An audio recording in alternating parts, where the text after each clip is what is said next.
Good evening and welcome. This is the India Today newsroom. I'm Rahul Kamal. We've got big breaking news coming in right at the top of newsroom. There has been massive sweeping changes in the Narendra Modi cabinet, and over the next 1 hour we will take you through all the big gainers, all the big losers. This is tectonic when it comes to Indian politics. People began with the assumption that this would be a small reshuffle. Then it changed to being a medium reshuffle, which wouldn't have such a huge impact. But if you look at the cabinet that's been put out, there are very, very serious, very significant messages being sent by the Prime Minister. The biggest loser, the lady on your screen, India's former HRD Minister, Smriti Irani, she has now been made the Textile Minister. A big come down of sorts for Smriti Irani. She was seen for a very long time as being a favorite of the Prime Minister. She was seen as being in his good books. However, this cabinet reshuffle showing that is not necessarily the case. One of the other big losers in this reshuffle, Finance Minister Arun Jaitley, he has lost his portfolio for INB, Information and Broadcasting. However, it is Venkaiah Naidu who's now got the new INB ministry. So a big come down of sorts also for Arun Jaitley. One of the other big losers, Jayant Sinha, who was earlier the MOS for finance, he's now been sent to civil aviation. Prakash Javedekar, one of the biggest winners of this cabinet reshuffle, he's the new minister for HRD, the portfolio that earlier Smriti Irani had. I want to go across now to my colleague in India's foremost political journalist, Rajdeep Sardesai. He's joining us on the newsroom. Your 5 big gainers. Who are the 5 people, Rajdeep, who have the most to celebrate tonight? Prakash Javedekar, which is an incredible story because 2 years ago he was planning to retire from politics in Delhi and move to Pune because he was losing his Rajya Sabha membership. Not only did he then get suddenly a Rajya Sabha from Madhya Pradesh, but look at it today. He is the country's HRD minister. So Prakash Javedekar, gainer number 1. In a way, Manoj Sinha, as my colleagues just mentioned, is another big gainer because Manoj Sinha is someone now who has important portfolios including rural development where Jitendra Singh has been removed. So that is another big gainer today in this portfolio change. A third big gainer in a sense is Anant Kumar, who was languishing in chemicals and fertilizers, now gets parliamentary affairs, which will be important at a time when the government wants to pilot GST. So he is a third big gainer in this government. Another gainer, in a way, you could interpret Ravi Shankar Prasad. In his heart, Ravi Shankar Prasad has always wanted to be the law minister. He's been that in the past, but he gets back that portfolio in addition to retaining IT. Okay, those are your 5 big gainers. I'm trying to think of a 5th. We've got Prakash Javedekar, Manoj Sinha, Anant Kumar, and we mentioned Ravi Shankar Prasad. A 5th potentially big gainer, in a way, is someone who needs an independent, who's got an important ministry with independent... Anil Madhav Dave, Environment, Forest and Climate Change. Anil Dave, who's got environment, because that is another important ministry. So those Manoj Sinha also. He was earlier MOS for railways. Now he's got independent charge for communications. So those are the 5 big gainers. If you look at those 5, I think those are the 5 big gainers. And clearly the big loser... Let's come to losers. Okay, yes. 5 big losers, Rajdeep. Let's go with Smriti Irani first. I think that's the big headline story. Just because she's been in the news all the time, and there's been a sense, her supporters say she's charismatic. Her critics say that Smriti Irani is much too controversial. When she made that big speech in Parliament, the Prime Minister tweeted Satyameva Jayate and he posted a YouTube link to Smriti Irani's speech.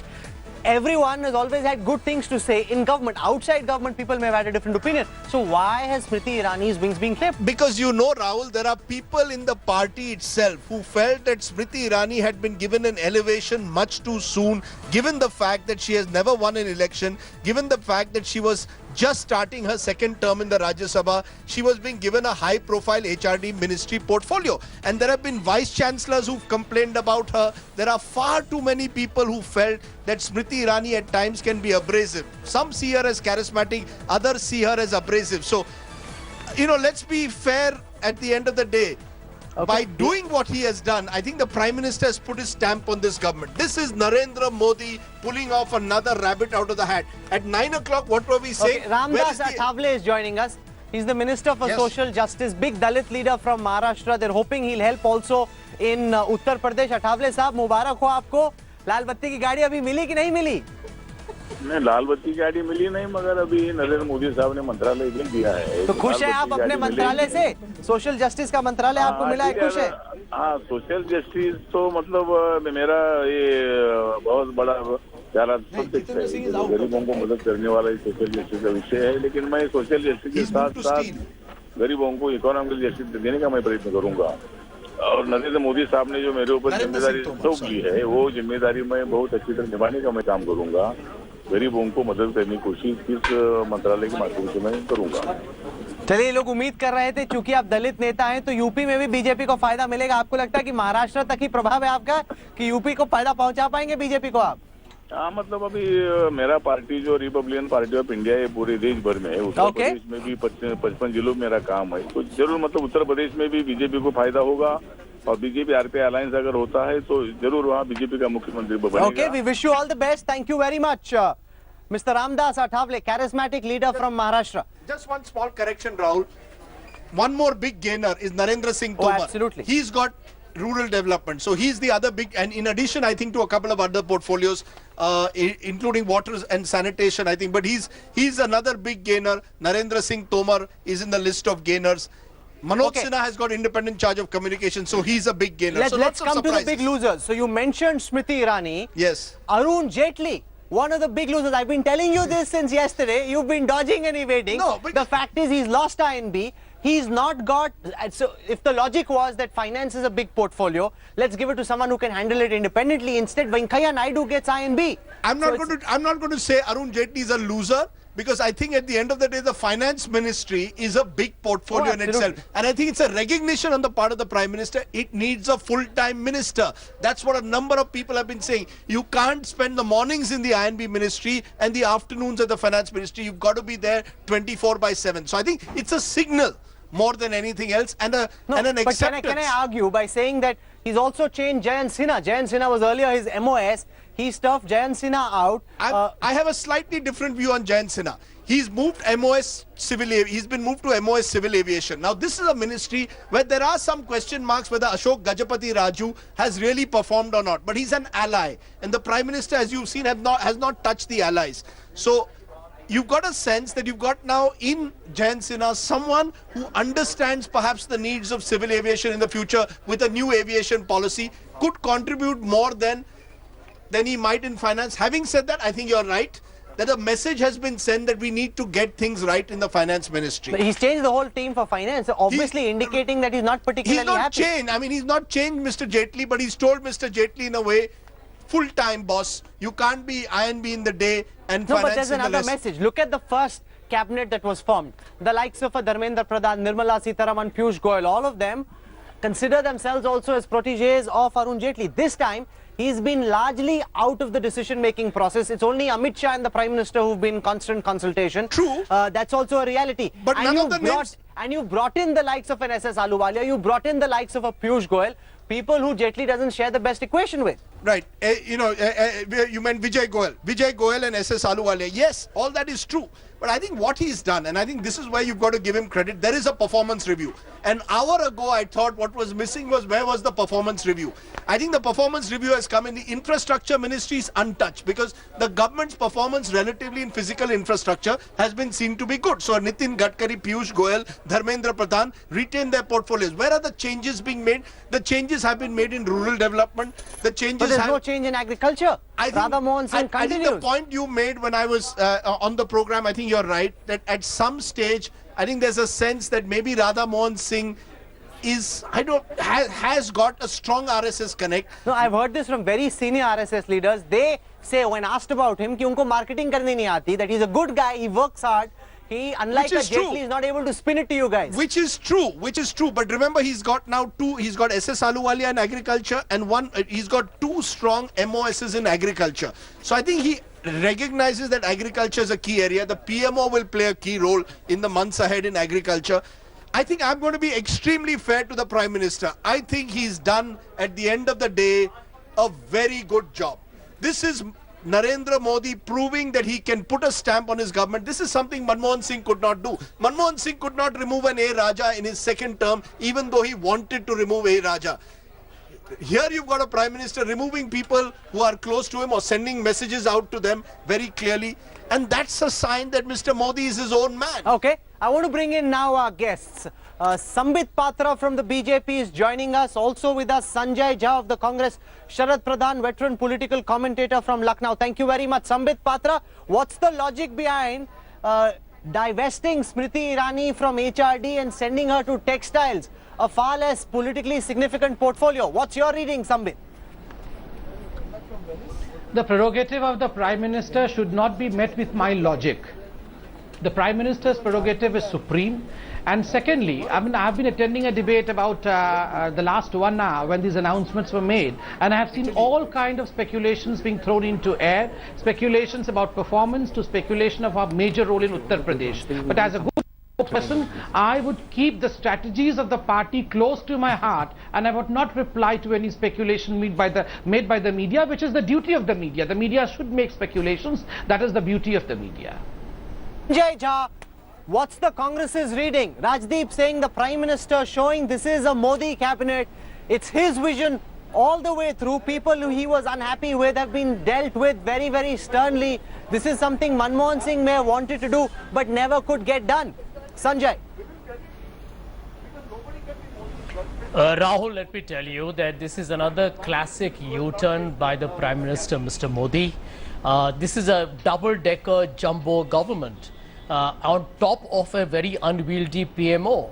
So you have a situation of a man who promised minimum government and maximum governance, flipping the story to now minimum governance and maximum government. And I think Rajdeep is comparing apples and oranges. I'm sorry, I regretfully differ with him. How can you compare a government today of Mr. Modi with 282 members in parliament vis-a-vis Mr. Dr. Manmohan Singh's government, which was a coalition?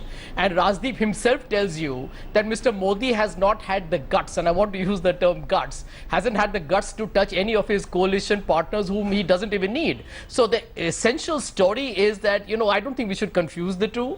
The bottom line is that despite having the BJP there at, the majority in this government, the performance has been dismal. Now you can get animated over who's got what portfolio, but I think at best this is a non-performing government that is trying to become an underperforming one. Sharad Pradhan. The bottom line is, okay, one second. I hear you. I want to get in reactions also from Sharad Pradhan.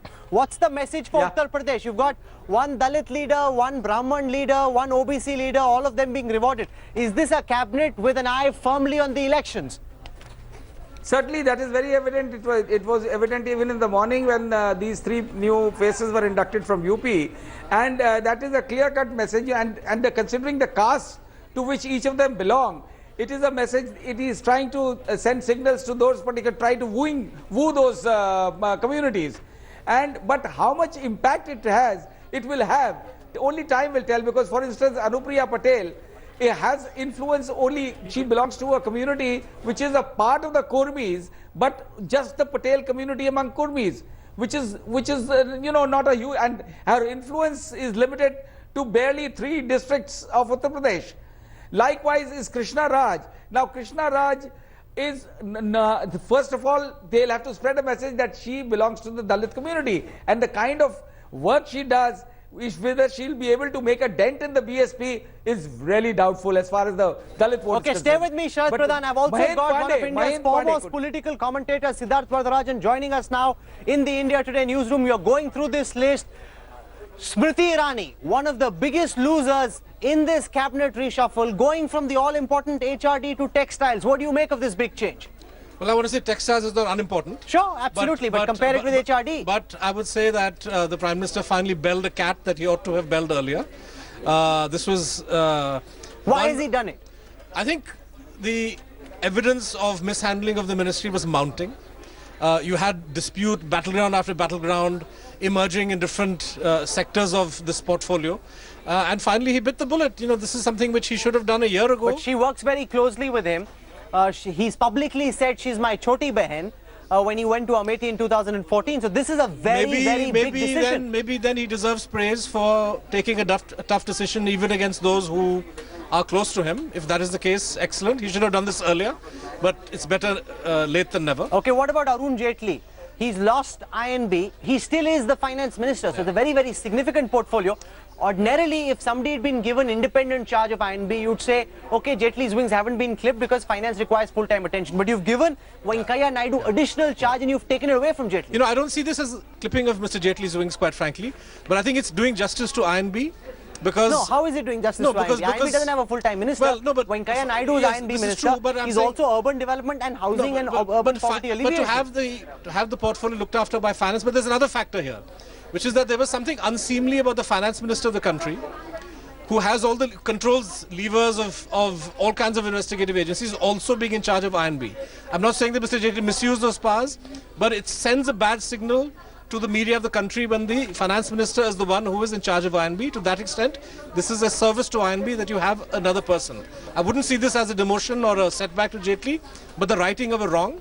In any case, as far as the ministry is concerned, it's the junior minister who's been calling the shots, Mr. Rathore. And I would say that some of his remarks and some of his style of functioning, particularly with regard to what he said about CBFC and FTII, etc., that also raises questions. Sambit Patra, one of the criticisms the Congress hurled your way was that one of your principal promises was maximum governance with minimum government.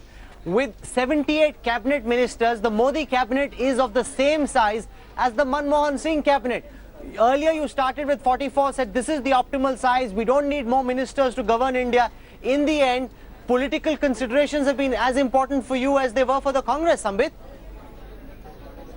No, I would not agree to this. As far as the concept of minimum government and maximum governance is concerned, the size at least does not matter. The numbers is not the definition. The definition is the interference factor, whether the government really interferes in the work of the performances or not. Let me give you a few examples. Number one, the government, in fact, for all these years, all the 60 years after independence, had this attestation process where a government official had to attest our certificates. In fact, this was changed by the Modi government, where self-attestation would suffice, meaning that there's no interference in the daily life of most of the people who have to go to the process of attestation. Second, the interviews of the third and the fourth grade, they have been done away with. This is one of the most important areas because most of the services today are in this zone. So most important area where the interference from the government has ceased and so the corruption has decreased. Third important thing, I'll just give you an example. In the Environment Ministry, where the average time period in the yesteryears during the UPA tenure for clearance of a file was between 3 months to 6 months, in this tenure it is almost 15 days to 1 month. So naturally there is a drastic reduction in the clearance of essential files. This is what is, and in fact repealing 1100 old laws. This is what is minimum interference. Okay, this is Sanjay Jha, does that logic hold that it's not about how many ministers you have, it's about whether you're able to simplify the process of governance by making it easier to transact in India, to do business in India and essentially to live in India. That's the logic the BJP is throwing back at you. Well, let me tell you, Rahul, there is one very disturbing takeaway that we have felt in the Congress party. Mr. Rahul Gandhi is soon going to be campaigning on forest rights for, the Adivasis and the tribals who have been disadvantaged with the way that law has been diluted by the Environment Ministry. And we are stunned to find out, absolutely stunned to find out, that when Mr. Modi goes abroad and talks of climate change and ecological imbalances, and here in India, I believe Mr. Javedekar has been elevated to a cabinet status. And this for what? For diluting standards? I mean, these are critical issues here. I mean, does pollution, does the lives of the tribals, is the whole issue of our natural resources going to be treated with such triviality? So I think the elevation given to Mr. Javedekar is a manifestation of, well, the crony capitalist attitude of this government. Look at some of the other big winners and big losers. Siddharth, you want to give our viewers your list of the 5 big winners in this cabinet reshuffle? Well, I think winners and losers go together. Yes. But I would say winners, definitely, Mr. Dave getting independent charge of, you enter cabinet and you get a prize portfolio of that sort. He has a background, in a way, he's worked with the Narendra projects. Worked with the Narendra projects in Madhya Pradesh, so there is a justification, but I would say that's something which is going to make people very envious. Ravi Shankar Prasad, I believe, is law minister. Got law from Sadanand Gowda. He's a prominent lawyer. Sadanand Gowda's performance has been criticized. Another ministry where the minister was being criticized, and I think this is a major setback for Mr. Gowda and again for Ravi Shankar Prasad. I think he was always keen on the law portfolio, although Sadanand Gowda's telecoms. size has been really cut down Exactly. because he's now statistics and program implementation. Exactly. And I think MJ Akbar and MEA is something that probably he always wanted. And this is a big gain for him. I'm not sure how General VK Singh would react to this, to share space, although that's a ministry where protocol demands can be quite punishing. So to have somebody like Akbar there, I think is an obvious asset for the government. I suppose Mr. Venkaiah Naidu gets an additional portfolio. So for him, this is a Anand gain. Kumar as well. Anand Kumar, He's become Parliamentary Affairs Minister. That's a significant portfolio to come his way. I'm just trying to see where Mr. Santosh Gangwar has gone, who had textiles earlier. No, Santosh Gangwar is now MOS in finance. In finance, right. So that's a loss because earlier it was he was the master of textiles, and now you share space with Jaitley. Now he is an important UP politician, so I don't quite understand the logic of his relative demotion, as it were. But I would say these are the important. You know, it's dramatic. This reshuffle has become dramatic because of The reshuffle itself. The Smriti Irani factor. I would say more than, I wouldn't, this is an obvious sign of a minister who was in the eye of a storm, being criticized for underperformance. The Prime Minister finally listening to criticism and acting against her. Something that No, but the he's resisted criticism has doing. been building from the first day on. Exactly. It's something that It's he should only have, now as that I it's said, reached a something that he point should of have done inflection. earlier. The fact that he's finally decided to act on this is a major Sanjay Jha, the Congress has been amongst the biggest critics of Smriti Irani. There are a whole host of criticisms against her. I don't know which one particularly led to her downfall and having to be divested of that portfolio, but at least as Siddharth saying that if there is criticism that builds up, if somebody's performance is not seen as being satisfactory, the Prime Minister is saying he'll come down no matter what the perceived proximity may be.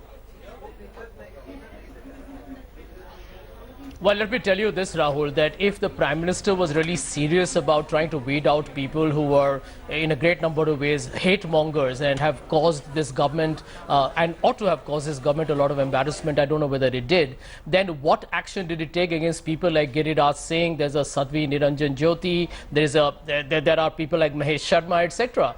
End of day, I think there is a continuity in the status quo that you cannot dismiss. As far as Smriti Irani is concerned, don't forget, she's been there for half the term of this government. And you are absolutely right, Rahul, problems began within the first month. And a lot of appointments have already been done by the HRD Ministry, which has given the RSS a stranglehold over several educational institutions. I don't know whether Prakash Javedekar is going to even try and change that. So, let us not get too optimistic about it. She was definitely controversial. She was definitely non-performing. But end of day, I don't see how this is anyway going to make any necessary correction. My colleague Brajesh Pandey is joining us. He covers the BJP for us. Brajesh, what's the message? What's the inside story behind Smriti Irani losing HRD? Well, I think, Rahul, a mini earthquake has just hit the Lieutenant Delhi, and one of the biggest reason why this reshuffle or reallocation of ministries is making the biggest noise is the removal of Smriti Irani from the HRD Ministry. I mean, because she was perceived to be very close to Prime Minister, she was perceived to be very close to the powers, be it in RSS and other Sangh affiliations. So her exit from the HRD Ministry is the biggest shocking news which has come when this reallocation of ministry has been done. What's the reason? You track the government, you track the internal dynamics. Why is she being divested of this all-important portfolio and sent to the not-so-significant portfolio of textiles? Well, Rahul, honestly speaking, right now all phones were related to who could have shed any lights related to removal of Smriti Irani from her post. They have just gone silent because, one of the most easy logic is to say that, she's a controversial minister. She has been facing a quoting controversy from day one. But till now, this is the third cabinet reshuffle. No action whatsoever had been taken before this. So saying that, just because she's a controversial minister, she has been removed would be the most obvious way of looking at it. But what exactly prompted Prime Minister Narendra Modi to divest her of that portfolio and to shift her to textiles? Now, there is one section which also believes that this could also be something to do with her elevation in the UP Assembly election. But this by diminishing her stature and shifting her to Uttar Pradesh will definitely not do well to her personality. No, because Smriti Irani, Siddharth, is no ordinary minister. She is the person who they want, even in 2019, to fight against Rahul Gandhi in Amethi. So if you build her up, you can say, okay, she's the one who will take on HRD, she'll take on Rahul, look at what she's done in HRD. By demoting her, you've kind of made her position rather awkward. Maybe the BJP's calculation is that Rahul Gandhi in 2019 will be an even easier target for her to take on than 2014. I don't know. I don't think that's the primary calculation here. I know for a fact for that Mr. lots Modi, of people have come and complained. Yes. They've complained to Amit Shah. There are people who've spoken out against her abrasive attitude, raising her voice against very distinguished academics. All that hasn't gone down well. Yeah. See, as I said, I don't think Mr. Modi is concerned right now about the role Smriti Irani will play in Amethi in 2019. He has another 3 years to go. Education is a crucial portfolio. HRD is a crucial portfolio. You cannot have a laggard ministry of this kind. It's dragged his government down for the past 2 years. For some reason, he's turned a blind eye towards it. I think he's decided to say, decided finally that enough's enough. So he, full marks to him for finally acting. I was earlier in, the fact is that, battleground, the BJP took the view that all the disputes that arose were because of vested interests resisting change. But the fact is that a lot of the initiatives and the style of functioning of Smriti Irani got the back of stakeholders across the board, teachers, administrators, and students above all. You saw the several university campuses turned hostile from Hyderabad to JNU. Allahabad, JNU, Hyderabad, important national universities. The student body up in arms, feeling as if the government is... Sambit, you're trying to dodge the bullet, but I will try once more. That's the big political headline. The fact that Smriti Irani loses the all-important HRD and gets shunted to textile. That is by far the big headline. No, I have been maintaining. See, you have the right to speculate. Media should be speculating. We have our right to strategize. And between so what's your the strategy? speculations and our okay, so what's the strategy? No, in fact, you are speculating the strategies as well. You are speculating a variety of strategies. So why should I be giving my into it? speculation aside. Give me the strategy. Okay, Sambit, you tell me what's the big picture. Let me just come. What's the strategy behind making... Let me just come. No, 1 second. What's the strategy behind making Prakash Javedekar HRD Minister? What do you hope Javadekar will do which Smriti couldn't? What's the strategy? Forget the speculation. Strategies would not be called as strategies if they are given away at the midnight debates.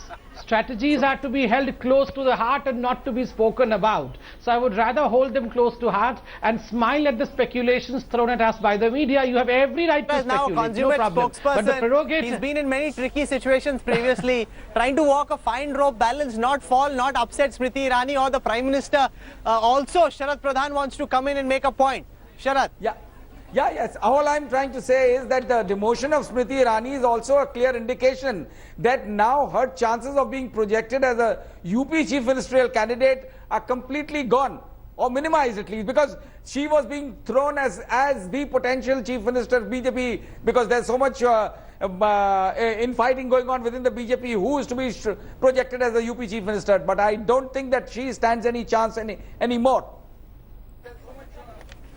Now, that's an important point that you make, because she was also being used to campaign extensively in Uttar Pradesh. Now, that won't happen. Now, Chaudhary Birinder Singh is being moved to steel. Now, he was an import from the Congress party, seen potentially as also a possible chief minister for Haryana. He's been moved to steel. So, there are some people whose wings have been clipped in a very stern message. This is also based, from what our sources tell us, on a thorough performance review.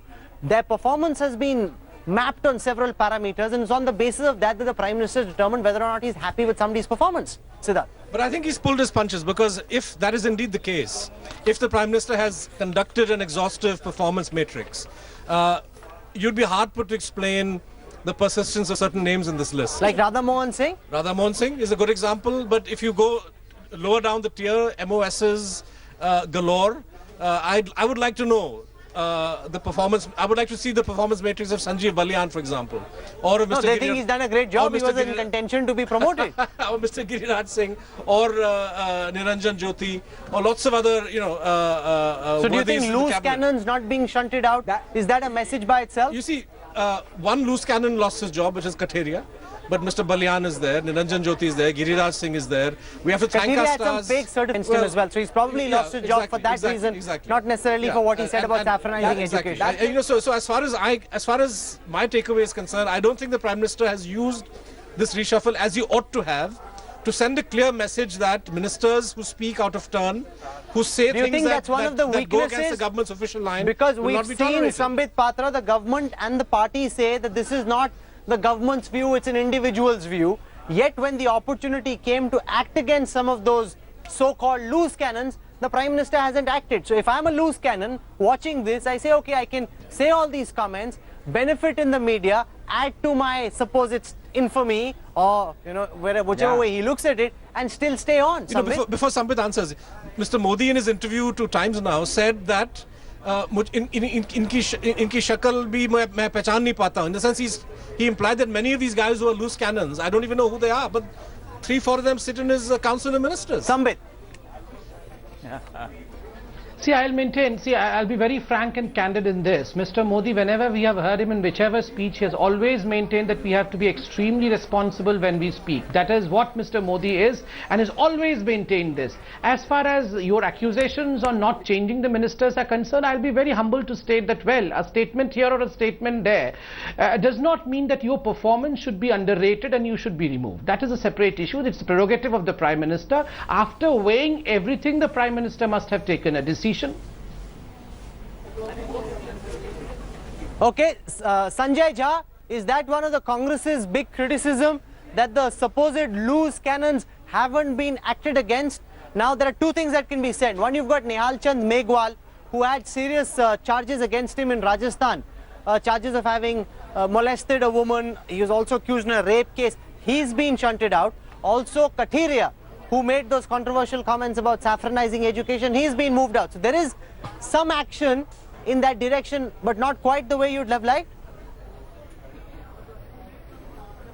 Absolutely, Rahul. Don't forget that, the Prime Minister has been spearheading this Beti Bachao campaign. And we felt it was very duplicitous and hypocritical when you have somebody with serious allegations in your cabinet.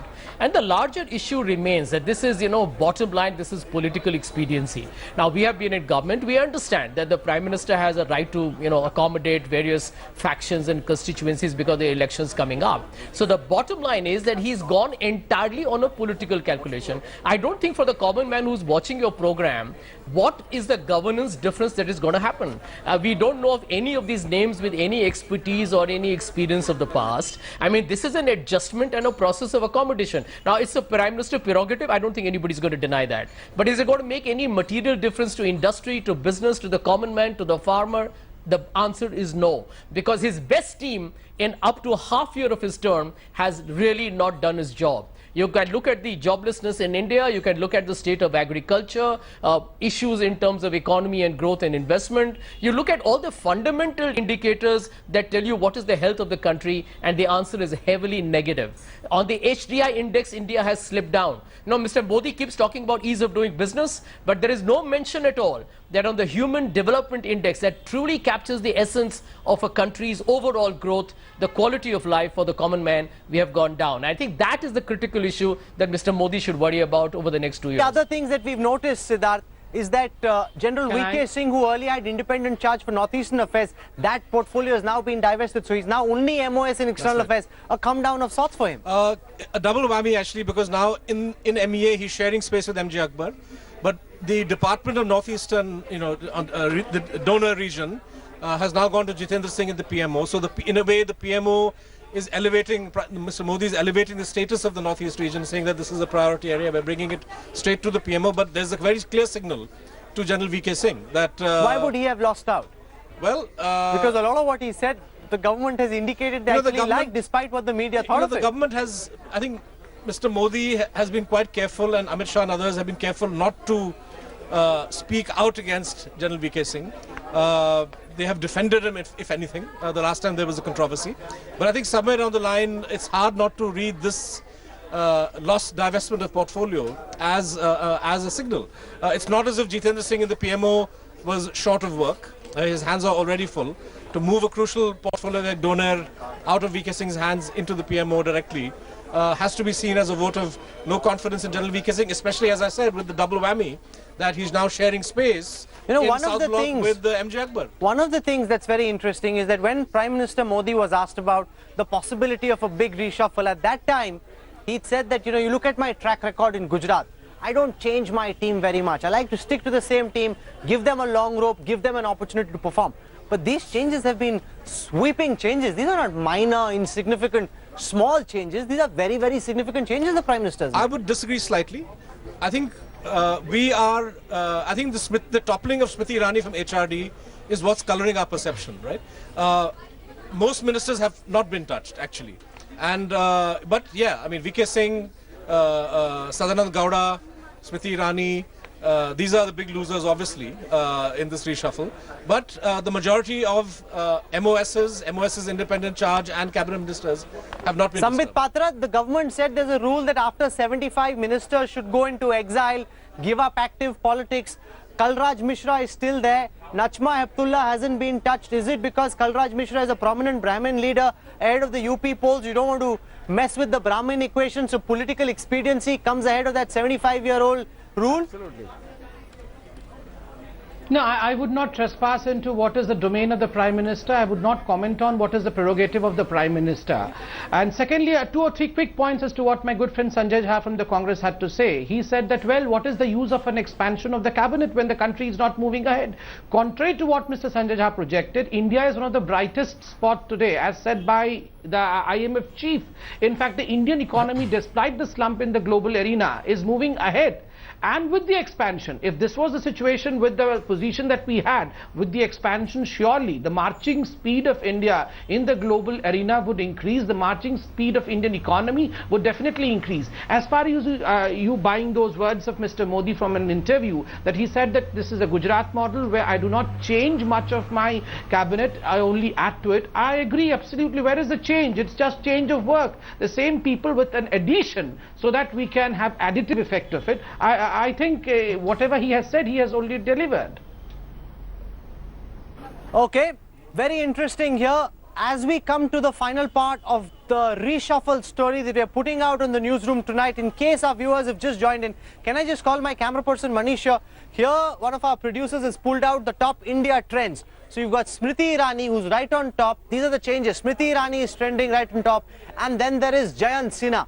This is, in some senses, given the equation that she had in this government, a big political decision. So Smriti Irani right on the top, and then there is Jayant Sinha. Jayant Sinha moving his MOS for civil aviation. Now, Siddharth, you're being charitable when you say that, okay, Gajpati Raju needs a strong MOS. The fact is, you ask Jayant Sinha, which would he prefer? Trying to bring FDI into India, trying to be a face going abroad, talking about economic policy, or being in civil aviation? He'd pick MOS finance any day. I think this is a surprising shift, quite frankly. Is it because possibly of what his father, Yashwant Sinha, has been saying again and again? Or perhaps Sinha Senior had an inkling of what's happening and has been more vocal, I don't know. But judging by the perception in the market of the junior Sinha in finance, this shift is surprising. Civil aviation... Everybody speaks very highly of the work he's done. Civil aviation, especially when the government is trying to get out or reduce its footprint, reduce its control, to have... And you've just had a new civil aviation policy, so what else is there for government to do? So the big decisions have been taken to send somebody like Sinha there at this time. You know, had he been given independent charge... I want to see what verbal gymnastics you come up with. Is the son being punished for his father's crimes? In fact, civil aviation is a ministry which flies high. Why do you think that flying high is a punishment? I don't see flying high as a punishment. No, this is a gymnastic if what you wanted to have.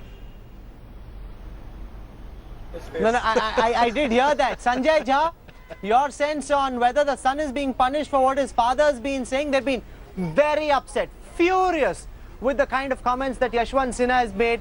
Do you think the son has been moved out of the plum portfolio of finance to the relatively less plum portfolio of civil aviation because of what his dad has been saying about the government and its performance? Rahul, if I can borrow Sambit's analogy, I think there's a lot of mid-air turbulence within the BJP. The truth is, I don't know Jayant Sinha personally, but I've interacted with him on 1 or 2 occasions. And I can tell you, personally, I have a lot of respect for him. And I do believe that in the ministry, it's not just his past credentials, but he came across as someone reasonable, focused, and every time I read his interviews, he seemed more moderate and on the ground. I think his being removed from the Ministry of Finance seems to me as a very irrational decision. And I think end of day, this is not a government, and I'm not trying to be critical for the sake of it. It does not have enough outstanding talent. India is not an easy country to govern. We are a growing economy. We are a complex country. And I think you need good people. And considering they already have a talent deficit, to shift Jayant Sinha, I think you are absolutely right. It may have to do that his father is a very outspoken man. You have seen what he had to comment on Mr. Modi's foreign policy, especially on the NSG issue. So, you know Mr. Modi better than me that, he perhaps doesn't forget things very easily. Okay, Venkaiah Naidu, one of the other big gainers from this cabinet reshuffle. You've got Venkaiah Naidu getting INB in addition to urban development. Urban development, given all the urban renewal projects that the government's got, is a big portfolio by itself. He's been given information and broadcasting in addition to what he's doing. So he's emerged as one of the right's big gainers, Siddharth. Absolutely. For him, this is reward for the fact that in many ways he's been the government's troubleshooter. He's one of the few ministers, Mr. Jaitley being the other, ironically, who is relatively more approachable and more available to the media. He hasn't hesitated in some ways to speak his mind when he's been asked about uncomfortable things. Venkaiah Naidu, for example, was one of the ministers who was prompt in declaring, in the face of what VK Singh said about renaming Akbar Road, that this will not happen. There's no way it's happening. Exactly. So I think that he's more approachable. I think journalists, for one, will be happier with the fact that, and proprietors, as I said, because this element of Mr. Jaitley being finance minister and INB minister would have given rise to misgivings in the minds of proprietors, well-founded or not. That he runs the income tax department, comes and reports to him. It's not a nice signal to send to the media. So to that extent, I think Mr. Modi has done well. But in any case, it's Rathore who's running the ministry, quite frankly, and who's running Doordarshan, who's micromanaging Doordarshan. No, but he takes all his big cues from his minister. He does. But I think that unless Mr. Venkaiah Naidu works hard to introduce a course correction in Prasar Bharati, particularly the way in which Doordarshan has become much more of a mouthpiece of the government than it was in the past, I think things will not look up for that department. Okay, then there is also Prakash Javedekar. He's become HRD minister. Now you've heard criticism being thrown his way because of the way he's run HRD. Businessmen, of course, are very happy. The common man's not particularly upset. But a lot of activists say he's selling out our forests, he's selling out our natural resources. He's now been given the very significant portfolio of HRD. How is he likely to be as HRD minister in comparison with the Smriti Irani? I think a lot depends on what is propelling the agenda. In the case of Smriti Irani, how much of it was a problem with the agenda she was pursuing, and how much of it was her own abrasiveness and her own personality? My sense is that the agenda she was pursuing was an agenda that was being given to her to pursue. No, but that was her agenda. Exactly. No, I'm saying was given to her. It was her agenda, right? So I'm saying I don't think that agenda is going to change. Under Javedekar, that agenda will carry on. You may call it saffronization, whatever label you want to put on it, right? Centralization, saffronization. My sense is that agenda will be pursued, but perhaps Javedekar will be a more acceptable face for the pursuit of that agenda as far as the government is concerned. He's not as, now I'm looking for the right word, as hardcore saffronite as... Neither Smriti Irani is also not... Smriti Irani also doesn't come from the RSS background, right? She's a late entrant. She's somebody who actually criticized Narendra Modi after 2002, right? But these are people who have adopted the agenda of the RSS, education, Mahesh Sharma is another minister who's not been touched. By what yardstick can you consider the culture department or tourism to be well run? No, but they're very happy, Siddharth. That might be your perception. Exactly. No, the RSS is delighted with the work that he's done. Of course they are. In ICHR, even before that. The RSS is thrilled. The RSS is happy with Smriti Irani's agenda, but the manner in which he pursued it, because it gave rise to so much of opposition, was perhaps something where they said we need to cut our losses. Why didn't high performers get rewarded? The likes of a Piyush Goyal, the likes of a Narendra Pradhan. I'm surprised. In the India Today survey, they emerged as one of the Navratans. I remember sitting in your channel and Piyush Goyal was up there at the top. It's astonishing that somebody like him wouldn't get full cabinet rank. Okay, Rajdeep Sardesai is back with us. Just as we come to the last part. Rajdeep, you've got a big smile on your face. You've been looking more at these numbers. Piyush Goyal, Dharmendra Pradhan not being promoted. What do you make of that? Look, at the end of the day, I think Mr. Modi has... Prakash Javedekar got a promotion. These people didn't. Look, Mr. Modi only trusts one person. Guess who? Himself. Narendra Modi. And in a sense, I think when we in the media praise Piyush Goyal, praise Dharmendra Pradhan, somewhere I think the Prime Minister must wonder, What are these guys the Prime doing? Minister on his Twitter handle has praised Piyush Goyal as well multiple times because of the multiple but initiatives he's done. look, I think at the end of the day, remember, Piyush Goyal is not as if he's a veteran. He's not a veteran leader at the moment. So it's, he is an MOS in an MOS independent charge with an important portfolio. So is Dharmendra Pradhan. Siddharth and I at 9 o'clock today were raising the question that where is the stamp of Narendra Modi on this government, on this ministry reshuffle? And it clearly seemed like just another Congress kind of reshuffle, accommodating someone here. Not. It's not. It's been much more than that. And I think you've got to give credit to the Prime Minister. And because he's got a 282 MP majority, he can afford to do that. How will Prakash Javedekar be in HRD in comparison with Smriti Irani?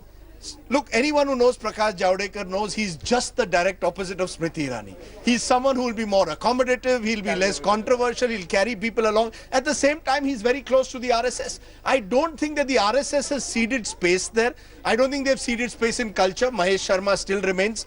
As you rightly pointed out, Radha Mohan Singh still remains in agriculture. It's not as if the RSS has anywhere has ceded space. And I think Mr. Javedekar, look, he's what you call the old style decent politician who likes to take people along with him. Anant Kumar in parliamentary affairs is the kind of smiling face who's likely to try and take the opposition along with him, unlike Venkaiah Naidu was seen as more confrontational. Anant Kumar was earlier seen as not being in Modi's good books, even with Amit Shah, but after the Bihar elections, increasingly they're making more and more use of the man. I keep repeating, there are no good books and bad books with Narendra Modi. Only one book. There is only one book, the book of Narendra Modi. My own instance. I mean, Modi and I were friends. Then 2002 happens, I come into his bad books, nothing has changed. That's the nature of the man. Look, I think somewhere he wants to send out a signal that don't take me for granted. But if I can just, go ahead. just slightly modify what you're saying. I think, when we spoke earlier and we were saying looks like a Congress government, obviously the dismissal of Smriti Irani from HRD alters things.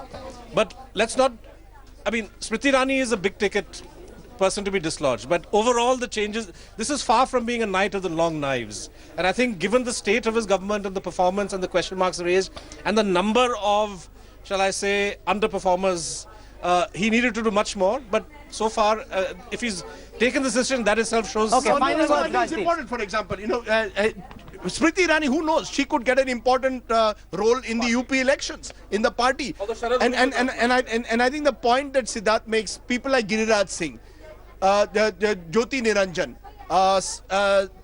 Balian, these are people who've also made inflammatory remarks. These are also people who are hardly seen as performers. But that's where you make adjustments. There are some adjustments I think you have to make when you're doing a cabinet reshuffle. You have to accommodate an Athawale, Dalit face. You send a signal to the Shiv Sena, they want a cabinet berth. He makes a clear thing, you can't criticize me in public and then expect a cabinet berth. This is a strong Prime Minister who's very much his own man. He could have done more. And I still maintain, where is the real talent? I don't see major talent. And even where there is, supposed specialized talent like Jayant Sinha, you sent him a message that, look, you're out of the finance ministry. Is it because Yashwant Sinha passed comments? Is the son being punished for his father's I don't know. Who knows with Narendra Modi? You never know. Beyond the point, he may have said enough is enough. How long is Yashwant Sinha going to continue targeting me when his son is given a portfolio? So he is his own man. That's the big message. Narendra Modi is his own man. I'm going to leave it there. Siddharth Varadarajan, Rajdeep Sardesai, for this very incisive political analysis. Thank you very much. Thanks also to Sambit Patra, verbal gymnast #1. So he's the gymnast of the day. Dodged all the questions, walked on that tightrope, didn't falter even once. Well done there, Sambit. I wait for the day when Sambit Patra becomes the INB minister of the country. Don't rule it out. Or becomes the health minister of this country. You won't find him on TV debates after that. Then he'll be lost to us. Okay, Sanjay Jha, thank you very much for joining us. Thanks also, Sharad Pradhan. Fantastic having all of you. Remember, the Prime Minister really has sent a message. He doesn't need anyone to run the Delhi Darbar for him. The man believes he can do it himself. And that's the message that's been sent out. Also, no one should believe he's very close to Narendra Modi, that he or she can flaunt his or her proximity to the Prime Minister. He has no friends. He says, I keep my family away. No one should believe that someone is a friend. I deal with them purely professionally. We've said what you had to. You make what you will of this big reshuffle. This is a minor political earthquake of sorts in the capital. This is not quite what a lot of people expected, but when the delay kept extending everyone started sensing that this may not be an insignificant reshuffle. This could be major, and there are some big changes there. We'll continue tracking the story very, very closely. This is where I wrap up the newsroom tonight. Look forward to seeing you. Thank you very much for tuning in. Goodbye. Good night.